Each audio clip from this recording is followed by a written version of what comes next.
الجن والإنس إن استطعتم أن تنفذوا من أقطار السماوات والأرض فانفذوا لا تنفذون إلا بسلطان فبأي آلاء ربكما تكذبان يرسل عليكما شواظ من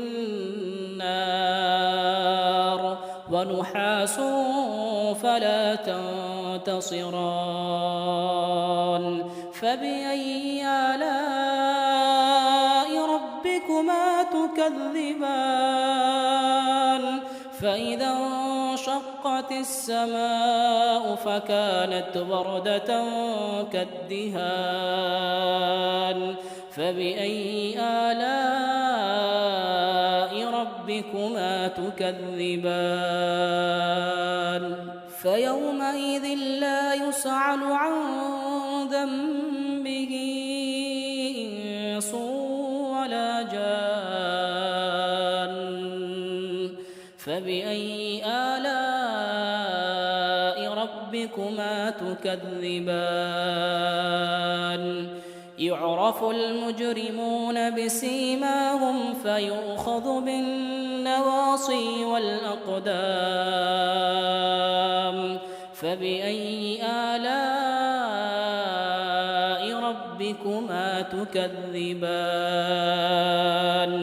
هذه جهنم التي يكذب بها المجرمون يطوفون بينها وبين حميم آن فبأي آلاء ربكما تكذبان يطوفون بينها وبين حميم آن فبأي آلاء ربكما تكذبان